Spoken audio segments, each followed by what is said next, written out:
سجدہ نہ سمجھ نجدی سر دیتا ہوں نظرہ۔ حاضرین مسجد السلام علیکم ورحمۃ اللہ وبرکاتہ۔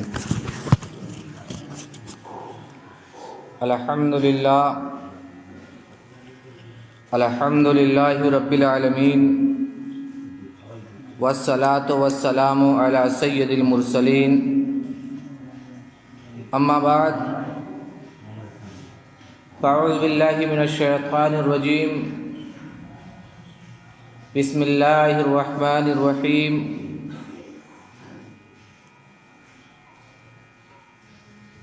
الا ان اولیاء اللہ لا خوف علیہم ولا هم یحزنون الذین آمنوا وکانوا یتقون۔ سبحان ربک رب العزۃ عما یصفون وسلام علی المرسلین والحمد للہ رب العالمین۔ آمنت باللہ صدق اللہ العظیم وبلغنا رسول النبی الامین الکریم ونحن علی ذلک لمن الشاہدین والشاکرین والحمد للہ رب العالمین۔ عقیدت و محبت میں جھوم کر درود شریف کا نذرانہ پیش کرنے پڑی باواز بلند، اللہم صلی علی سیدنا و شفیعنا و نبینا و مولانا محمد وبارک وسلم صلاۃ و سلام علیک یا رسول اللہ صلی اللہ تعالی علیہ وسلم۔ عزیزان ملت اسلامیہ، آج کے اس مبارک جمعہ کے خطبہ میں آپ کے سامنے ہندوستان کی عظیم شخصیت جنہیں آپ اور ہم غازی میاں کے نام سے جانتے اور پہچانتے ہیں، ان کی حیات پاک کے تعلق سے کچھ عرض کرنے کی کوشش کروں گا۔ شاعر کہتا ہے، ابر رحمت ان کے مرکز پر گوہر باری کرے،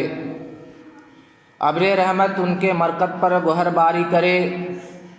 حشر تک شان کریمی ناز برداری کرے،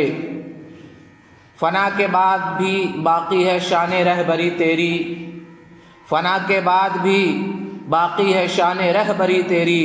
خدا کی رحمتیں ہوں اے امیر کارواں تجھ پر،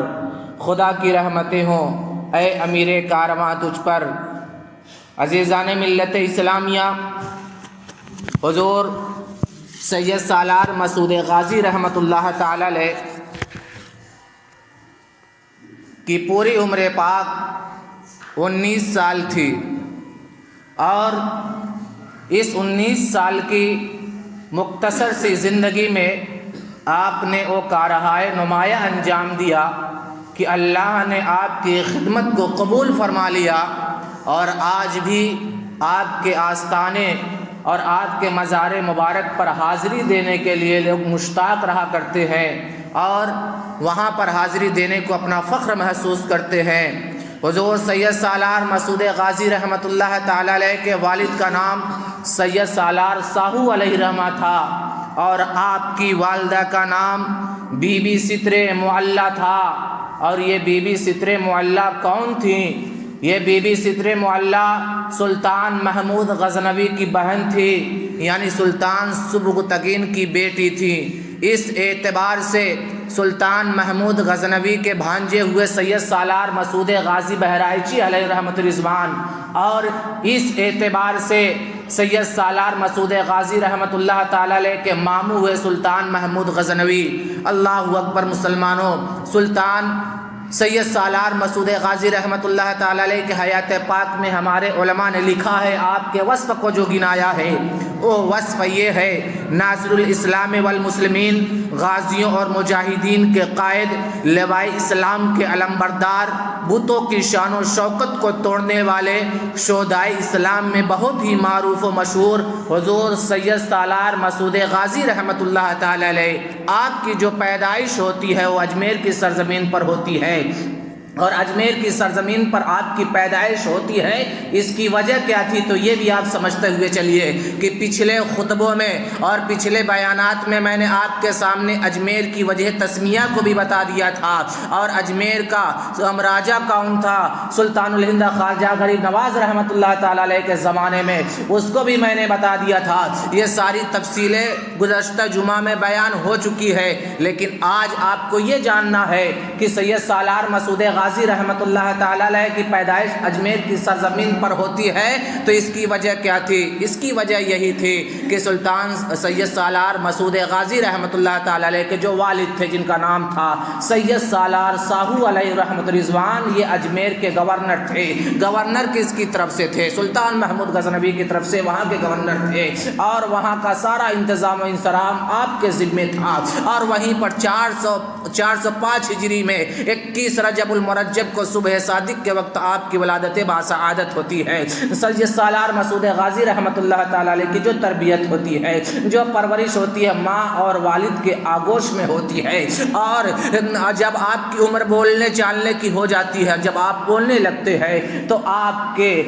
کی تعلیم کا انتظام بھی کیا جاتا ہے، آپ کی تربیت کا انتظام بھی کیا جاتا ہے۔ اور سید سالار مسعود غازی رحمۃ اللہ تعالی علیہ کو ایک بزرگ ہیں جن کا نام سید ابراہیم بارہ ہزاری ہے، ان کو سپرد کیا جاتا ہے۔ سید ابراہیم بارہ ہزاری، ان کو بارہ ہزاری اس وجہ سے کہا جاتا تھا کہ جہاں یہ عالم دین تھے، جہاں پر یہ قاضی شرع تھے، وہیں پر آپ 12,000 سپاہیوں کے سپہ سالار بھی تھے، 12,000 سپاہیوں کے آپ کمانڈر بھی تھے، اسی وجہ سے آپ کو 12 ہزاری کہا جاتا ہے۔ اللہ اکبر مسلمانوں، سلطان الہند سید سالار مسعود غازی رحمۃ اللہ تعالی علیہ کی تربیت 9 سال میں مکمل ہو جاتی ہے۔ مطلب یہ ہے کہ تمام علوم ظاہری کو آپ نے 9 سال کی مختصر سی زندگی میں حاصل کر لیا۔ ہمارے گھر کا جو بچہ ہوتا ہے وہ 9 سال کی عمر میں تو مکتب میں جانا شروع کرتا ہے، لیکن قربان جاؤ 9 سال کی عمر میں ہی سید سالار مسعود غازی رحمۃ اللہ تعالی علیہ نے تمام علوم ظاہری کو حاصل کر لیا، اور اس کے بعد جب علوم باطنی کی ضرورت پڑی تو آپ کے والد محترم جن کا نام تھا سید سالار ساہو علیہ رحمۃ رضوان، انہی سے آپ نے علم باطنی کو حاصل کیا، اور آپ نے خلافت پہنا، اور والد کی جتنے بھی تبرکات تھے سب آپ کو ملتے ہیں۔ اس طریقے سے سید سالار مسعود غازی رحمۃ اللہ تعالی علیہ نے مختصر سی ہی زندگی میں آپ نے علوم ظاہری کو بھی حاصل کر لیا، اور اس کے ساتھ ساتھ علوم باطنی کو بھی حاصل کر لیا۔ اب آگے کا واقعہ آپ سماعت کیجئے کہ آپ کے ماموں تھے سلطان محمود غزنوی۔ سلطان محمود غزنوی نے ہندوستان کی سرزمین پر کئی مرتبہ حملہ کیا، اور سلطان محمود غزنوی کا جو سب سے زیادہ نام مشہور ہے وہ اس وجہ سے ہے کہ گجرات کی سرزمین کا ایک سب سے بڑا بت خانہ تھا، سب سے بڑا ایک بت تھا جس کو سومناتھ کہا جاتا تھا۔ سومناتھ کو فتح کیا تھا سلطان محمود غزنوی نے، اور اس فتح میں سلطان محمود غزنوی کے ساتھ سید سالار مسعود غازی اور آپ کے رفقا بھی شامل ہوئے تھے۔ اور فتح یابی کے بعد جب سلطان محمود غزنوی اپنے شہر غزنہ کی طرف لوٹ رہے تھے، غزنہ جا رہے تھے، تو سید سالار مسعود غازی بھی اپنے ماموں جان کے ساتھ سلطان محمود غزنوی کے ساتھ یہ غزنہ چلے جاتے ہیں، اور وہاں پر چند دنوں کے لیے قیام فرماتے ہیں۔ اور جب چند دن وہاں قیام فرماتے ہیں تو آپ نے ماموں جان سے کہا، سید سالار مسعود غازی نے کہا کہ میں ہندوستان کی سرزمین پر جانا چاہتا ہوں، میں اسلام کی تبلیغ کرنا چاہتا ہوں، لوگوں کو میں اسلام کی دعوت دینا چاہتا ہوں، لوگوں کو اسلام میں داخل کرنے کی میری کوششیں ہوں گی، اگر آپ مجھے ہندوستان کی سرزمین کا رخ کرنے کی اجازت دے دے۔ تو سلطان محمود غزنوی نے بھانجے کی ضد کو دیکھتے ہوئے آپ کو 11,000 کا لشکر دے کر کے ہندوستان کی سرزمین پر بھیجتے ہیں، اور اس کے بعد کابل سے ہوتے ہوئے آپ ملتان پہنچتے ہیں۔ ملتان میں 4 مہینے تک قیام فرماتے ہیں، اور 4 مہینے قیام فرمانے کے بعد آپ ملتان سے دہلی آتے ہیں، اور دہلی میں جو کافر حکومت تھی آپ نے اس کا مقابلہ کیا۔ سب سے پہلے انہوں نے اسلام کی دعوت دی، اور اس نے جب انکار کر دیا تو آپ نے اس سے مقابلہ کیا اور دہلی کی سرزمین کو فتح کیا۔ اور اس کے بعد وہاں سے ہوتے ہوئے آپ مختلف راستوں سے ہوتے ہوئے آپ کا جو گزر ہوتا ہے، اس گزر میں ہمارے علماء نے بیان کیا ہے کہ آپ قنوج اور میرٹھ سے ہوتے ہوئے آپ آپ سترک پہنچتے. یہ سترک بارہ بنکی کا ایک حصہ ہے جو بارہ بنکی سے ٹھیک 8 کلومیٹر دکن کی طرف ہے. اور یہ سترک آپ پہنچتے کیوں, اس کی وجہ کیا, یہ بھی آپ سنتے ہوئے چلیے کہ سید سالار مسعود غازی رحمۃ اللہ تعالیٰ علیہ کے جو والد تھے وہ سید سالار ساہو علیہ رحمہ ہیں. سید سالار ساہو علیہ رحمہ سب سے پہلے اجمیر کے گورنر تھے سلطان محمود غزنوی کی طرف سے. اس کے بعد آپ کاہیلر کے گورنر ہوتے ہیں. یہ کاہیلر تھا کہاں, یہ کشمیر کی وادی کا ایک حصہ تھا. وہاں پر بہت اچھی خاصی آبادی تھی, لیکن آج نقشے میں وہ کاہیلر کی سرزمین ملتی نہیں ہے. اللہ اکبر مسلمانوں. اس کے بعد کاہیلر کی سرزمین کے بعد آپ کے والد محترم سترک جو بارہ بنکی کے ٹھیک 8 کلومیٹر دکن کے قریب ہے, وہاں کے آپ گورنر ہوتے ہیں. سید سالار مسعود غازی دلی کو فتح کرنے کے بعد آپ قنوج اور میرٹھ سے ہوتے ہوئے بارہ بنکی پہنچتے ہیں اور سترک میں قیام فرماتے ہیں. اور جب سترک میں اپنے والد محترم کے پاس قیام فرماتے ہیں تو آپ وہاں سے آپ مسلمانوں کو اور لشکر اسلام کو مختلف علاقوں میں بھیجتے ہیں, اور آپ کے جو رفقا تھے, آپ کے جو ساتھی تھے, مختلف علاقوں میں پھیلتے ہیں. وہیں سے آپ کے ساتھیوں نے کچھ ساتھیوں نے پرتاب مانک پور اور اس کے بعد الہ آباد کے راستے ہوتے ہوئے آگے نکل جاتے ہیں. اور آپ کے کچھ رفقا تھے کہ وہیں مانک پور سے ہوتے ہوئے جون پور آتے ہیں, جون پور سے ہوتے ہوئے اعظم گڑھ آتے ہیں, اعظم گڑھ سے ہوتے ہوئے بلریا گنج کی طرف ہوتے ہوئے بارہ بنکی بہرائچ کی طرف نکل جاتے ہیں. اور آپ کے کچھ رفقا تھے وہاں سے نکلنے کے بعد بنارس آتے ہیں, بنارس آنے کے بعد دیوگاؤں آتے ہیں اور دیوگاؤں کے راستے ہوتے ہوئے غازی پور چلے جاتے ہیں, اور غازی پور کے آگے آپ مختلف علاقوں میں چلے جاتے ہیں. اس طریقے سے اگر دیکھا جائے تو شمالی جو اودھ ہے یا مغربی جو اودھ ہے, جس اودھ اس کو کہتے ہیں جو لکھنؤ کا جو پورا جو خطہ ہے, اس خطے کو شمالی اور مغربی اودھ کہا جاتا ہے. اس زمانے میں لکھنؤ کا نام نہیں ملتا ہے. اس زمانے میں اگر تاریخ آپ تلاش کیجئے گا تو آپ کبھی کہیں بھی کسی بھی تاریخ میں آپ لکھنؤ کا لفظ نہیں پائیے گا. آپ کو تاریخ اگر تلاش کرنی پڑے گی, لکھنؤ کے حالات کو اگر آپ کو جاننا پڑے گا, یہاں تک کہ اگر آپ سے 500 سال پہلے کی اگر تاریخ آپ کو پڑھنی پڑے گی تو آپ کو اعظم گڑھ کی سرزمین کا حصہ بھی نہیں ملے گا, جون پور بھی نہیں ملے گا, بلکہ اس سے پہلے اگر آپ کو تاریخ تلاش کرنی پڑے گی تو لفظ اودھ سے آپ کو تلاش کرنا پڑے گا. اور اودھ کے خطے میں جتنے بھی لوگ موجود ہوں گے تو یہ سمجھ لیا جائے گا کہ یہ دیار پورب کے علاقے کے لوگ یہاں پر ہیں. اللہ اکبر مسلمانوں. سلطان محمود غزنوی کی اجازت سے سید سالار مسعود غازی رحمۃ اللہ تعالی علیہ مختلف راستوں سے ہوتے ہوئے بارہ بنکی سترک پہنچتے اور سترک میں قیام فرماتے, اپنے رفقا کو بھیجتے ہیں. اور آج بھی جن مقامات پر آپ کے رفقا کی مزارات پائی جاتی ہے اور لوگوں کا یہ خیال ہے کہ یہاں پر مزار شہید موجود ہے, یہاں پر شہیدوں کا مقبرہ ہے, یہاں پر شہیدوں کی مزار ہے, تو آئینہ اودھ کے مصنف نے لکھا ہے کہ بلا تردد اور بلا شک و شبہ کے اسے مان لینا چاہیے کہ یہ شہیدوں کی مزار ہے, اس لیے کہ کوئی خطہ ایسا نہیں بچا تھا ہندوستان کا جہاں پر سید سالار مسعود غازی رحمۃ اللہ تعالی علیہ کے رفقا نے اسلام کے پرچم کو نہ بلند کیا ہو. ہر ملک میں, ہر حصے میں, ہر شہر میں, ہر خطے میں, ہر گاؤں میں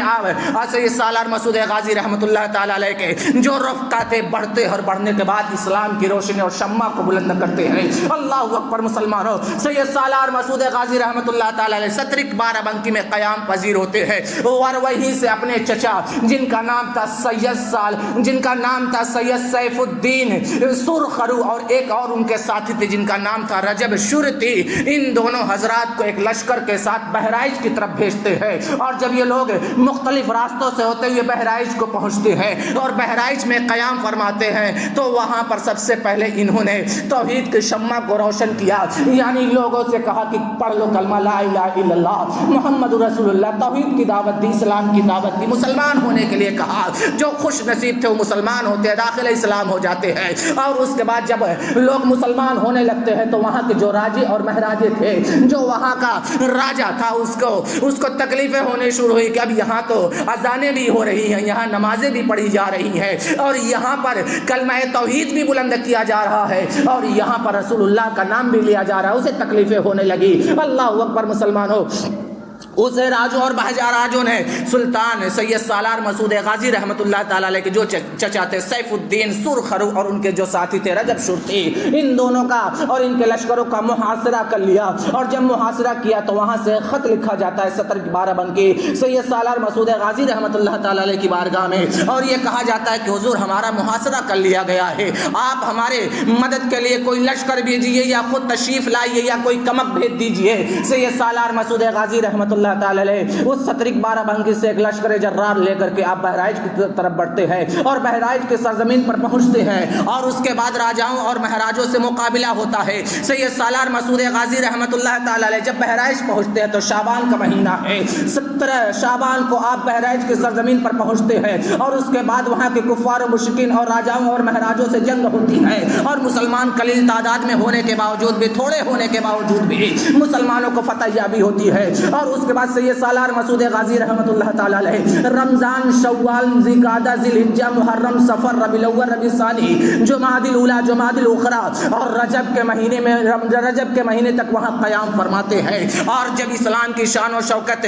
بڑھنے لگی اور لوگ مسلمان ہونے لگے، داخل اسلام ہونے لگے، تو اب وہاں کے جو راجا مہاراجا تھے سبوں نے ایک فیصلہ، متفقہ کا فیصلہ کیا کہ ایک بارگی اگر ان پر حملہ کیا جائے تو ان کی تعداد بہت مختصر ہے، بہت کم ہے، ان سے مقابلہ کیا بھی جا سکتا ہے، انہیں پسپا بھی کیا جا سکتا ہے، انہیں قتل بھی کیا جا سکتا ہے۔ اس طریقے سے وہاں پر 21 راجاؤں نے متفقہ طور پر اپنے لشکر کو لے کر کے سید سالار مسعود غازی رحمۃ اللہ تعالی علیہ اور آپ کے رفقا کے مقابلے کے لیے نکلتے ہیں۔ اللہ اکبر، مسلمانوں گھماسان کی جنگ ہوتی ہے، سخت جنگ ہوتی ہے، اور 13 رجب المرجب کو آپ کے جو چچا تھے جن کا نام تھا سالار سیف الدین سرخرو، ان کی شہادت ہوتی ہے، اور اگلے ہی دن سید سالار مسعود غازی رحمۃ اللہ تعالی علیہ کی بھی شہادت ہوتی ہے، یعنی 14 رجب المرجب کو سید سالار مسعود غازی رحمۃ اللہ تعالی علیہ کی شہادت ہوتی ہے، اور آپ جامع شہادت نوش فرماتے ہیں۔ اور وہ تاریخ کون تھی یہ بھی آپ سمجھ لیجئے کہ 14 رجب المرجب تھی، اور سن کون تھا یہ بھی آپ سمجھ لیجئے، سن جو تھا وہ 424 ہجری تھا۔ اس طریقے سے اگر 424 میں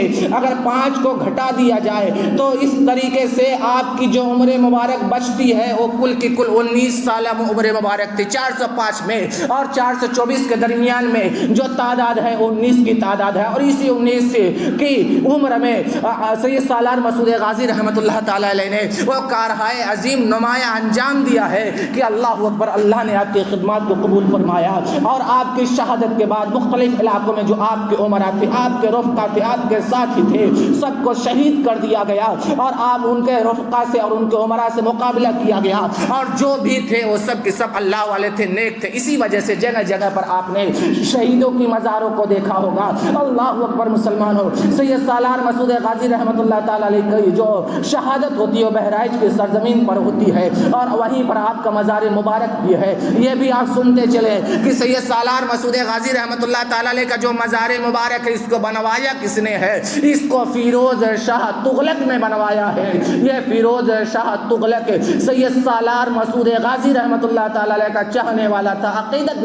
کا دم بھرتا تھا، اسی نے سید سالار مسعود غازی رحمۃ اللہ تعالی علیہ کے مزار مبارک کو بنوایا ہے جو آج ہماری نگاہوں کے سامنے ہے۔ اللہ اکبر مسلمانوں، آج بھی ان کے آستانے پہ جانے والا کوئی محروم نہیں لوٹتا ہے۔ آج بھی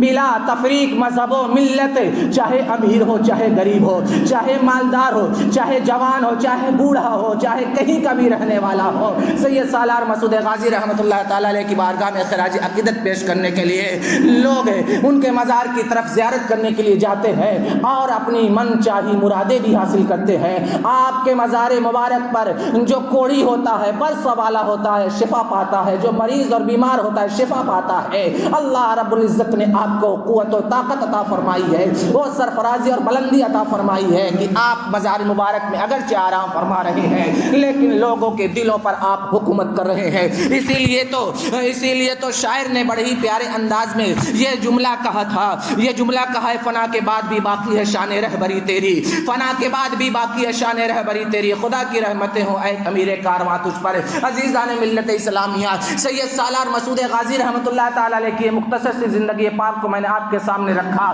اگر تفصیل کی جائے تو ایک جمعہ نہیں بلکہ کئی جمعہ نکل جائیں گے اس میں، لیکن چونکہ اگلے جمعہ میں، اگلا جو جمعہ آنے والا ہے، ان 2 جمعوں میں آپ کے سامنے معراج مصطفیٰ صلی اللہ تعالی علیہ وسلم کے بارے میں آپ کو کچھ سماعت کرنا ہے، اسے بھی آپ کو سننا ہے، اس لیے کہ شب معراج آ رہی ہے۔ اس معراج کی رات میں ہم اللہ کے حبیب صلی اللہ تعالی علیہ وسلم کی مقدس بارگاہ میں خراج عقیدت پیش کریں گے۔ عزیزان ملت اسلامیہ، یہاں پر تھوڑی سی بات رہ گئی ہے، وہ بات یہ ہے کہ سید سالار مسعود غازی رحمۃ اللہ تعالی علیہ کے جو والد تھے، ان کا نام تھا سید سالار ساہو علیہ رحمہ۔ سید سالار ساہو علیہ رحمہ پہلے اجمیر کے گورنر تھے، پھر کاہلر کے ہوتے ہیں، اور اس کے بعد آپ سترک کے گورنر ہوتے ہیں، اور آپ 25 شوال کو 423 ہجری میں سترک کی سرزمین پر آپ کا وصال مبارک ہوتا ہے۔ جس طریقے سے آپ دیوا کی طرف اپنے دیوا کی طرف جاتے ہیں، اسی سے ٹھیک ایک راستہ دکن کی طرف نکلتا ہے جو ٹھیک 8 کلومیٹر سترک ہے، وہیں پر سید سالار مسعود غازی رحمۃ اللہ تعالی علیہ کے والد ماجد سید سالار ساہو علیہ رحمہ کا مزار مبارک ہے۔ میں آپ سے یہ کہنا چاہتا ہوں کہ جب آپ دیوا کی سرزمین زیارت کے لیے جائیں، دیوا کی سرزمین پر زیارت کے لیے آپ کا جانا ہو، تو وہیں سے پہلے آپ ایک مرتبہ کم سے کم سید سالار ساہو علیہ رحمہ کی بارگاہ میں بھی خراج عقیدت پیش کرنے کے لیے